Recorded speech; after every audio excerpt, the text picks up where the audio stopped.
अस्सलामु अलैकुम वरहमतुल्लाहि वबरकातुह। मोहतरम सामीन, आज हम एक ऐसी दास्तान पर गुफ्तगू करने जा रहे हैं जो दिलों को झंझोड़ देती है, रूह को जगा देती है और हर गुनहगार के दिल में उम्मीद का चिराग रोशन कर देती है। ये किस्सा है कातिल 100 की तौबा। सही बुखारी की वो अजीम रिवायत जो अल्लाह की रहमत की बेपाया वसत को जाहिर करती है। और इस गुफ्तगू में मेरे साथ मौजूद हैं मेरे मोहतरम साथी फिक्री हमराज मोहम्मद मोइज़ भाई, खुश आमदीद। कैसे हैं आप? वालेकुम अस्सलाम वरहमतुल्लाह। सलमान भाई, आज का मौजू वाकई बड़ा और दिल को झंझोड़ देने वाला है।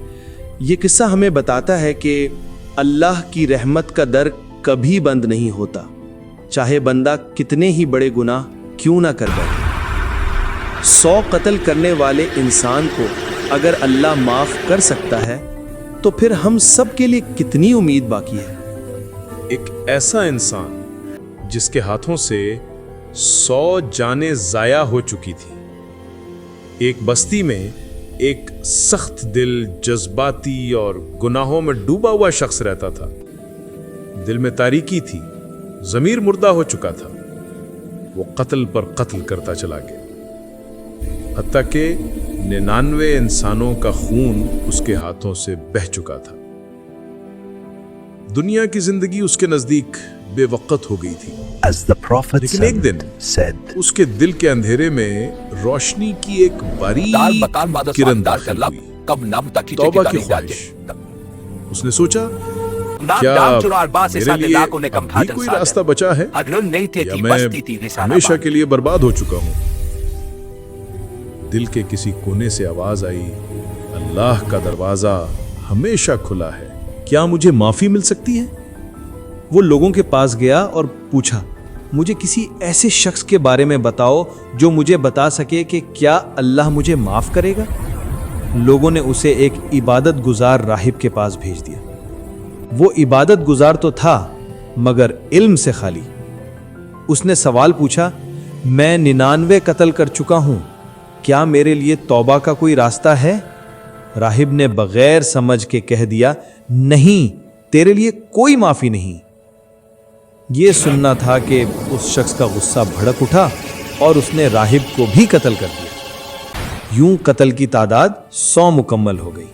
देखिए, यहाँ सबसे बड़ी बात यह है कि राहिब ने इल्म के बगैर फतवा दे दिया, जबकि कुरान साफ कहता है कि अल्लाह तमाम गुनाहों को माफ फरमा देता है सच्ची तौबा करने वालों के लिए। इल्म की कमी एक जान के ज़िया का बायस बन गई। दूसरी तलाश, मुझे किसी आलिम से मिलना है। उसने दोबारा लोगों से पूछा कि मुझे किसी ऐसे आलिम के पास ले चलो जो सही बात बताए। वो एक हकीकी आलिम के पास पहुंचा और सारी रूदात सुनाई। आलिम ने न सिर्फ मुस्कुराकर बल्कि मोहब्बत से फरमाया, हाँ, यकीनन अल्लाह तुझे माफ कर देगा। अल्लाह की रहमत तेरे गुनाहों से कहीं बड़ी है। फिर और एक हकीमाना बात कही, लेकिन तेरे हालात, तेरे दोस्त, तेरे गुनाहों का माहौल, ये सब तुझे दोबारा उसी तरफ खींच लेंगे। इस बस्ती को छोड़ दे, उस बस्ती में चला जा जहां नेक लोग बसते हैं, वहां जाकर अल्लाह की इबादत कर। ये जुमला माहौल बदल दे तौबा का सबसे अहम राज है। तौबा सिर्फ जबान से अस्तगफिरुल्लाह कह देने का नाम नहीं, गुनाह छोड़कर गुनाह के माहौल को भी छोड़ना होता है, वरना इंसान फंस जाता है, फिर वहीं लौट जाता है। तौबा का सफर। कातिल अपने दिल में उम्मीद लिए सफर पर निकल पड़ा। अंधेरा, तन्हाई, थकावट, लेकिन कदम आगे बढ़ते रहे। लेकिन अभी वो नेकों की बस्ती तक नहीं पहुंचा था कि रास्ते में मौत आ गई। अब फैसले का वक्त था। 2 फरिश्ते आए।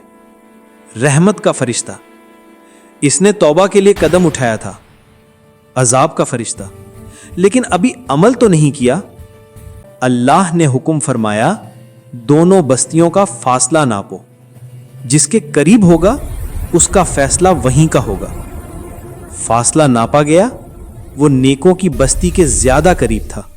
اللہ نے فرمایا میں نے اسے معاف کر دیا۔ یہاں سب سے اہم حقیقت یہ ہے، توبہ ایک لمحے کا نام ہے۔ اللہ نیت دیکھتا ہے، سارا سفر نہیں۔ اس شخص نے صرف قدم بڑھایا تھا، اللہ نے اسے بخش دیا۔ اللہ کی رحمت کا سب سے بڑا میسج، اگر تمہارے سینے پر گناہ کا بوجھ ہے، اگر تمہارے ماضی میں اندھیرا ہے، اگر تم نے غلطیاں کیں، لوگوں کو دکھ دیا، رب کو ناراض کیا، تو سن لو، اللہ تم سے صرف ایک سچا قدم چاہتا ہے، باقی سارے قدم وہ خود آسان کر دیتا ہے۔ اللہ نے قاتل 100 کو بھی معاف کر دیا، تو پھر تم کیوں نہ امید ہو؟ کبھی کسی گناہ گار کو مایوس نہ کرو، علم کے بغیر فتویٰ نہ دو۔ توبہ کے لیے ماحول بدلنا ضروری ہے۔ نیت کا وزن عمل سے زیادہ ہوتا ہے۔ گناہ چاہے پہاڑوں جتنے ہوں، اللہ کی رحمت اس سے زیادہ ہے۔ دوستو، یہ قصہ ہم سب کے لیے امید اور رحمت کا پیغام ہے۔ اگر تم گرے ہو، اٹھو، اللہ تمہاری واپسی کا انتظار کر رہا ہے۔ قرآن کہتا ہے، اے میرے بندو جو اپنے نفس پر ظلم کر بیٹھے، اللہ کی رحمت سے نا امید نہ ہو۔ بس یہی سمجھ لیں کہ تم جیسے بھی ہو اللہ کے پاس واپس آ جاؤ، یہی اصل توبہ ہے۔ یہ تھا ذکر و فکر پوڈ کاسٹ کا آج کا خصوصی ایپیسوڈ۔ اگر آپ کو پسند آئے تو ضرور شیئر کریں۔ اللہ ہمیں سمجھ دے، عمل کی توفیق دے، آمین۔ السلام علیکم ورحمۃ اللہ۔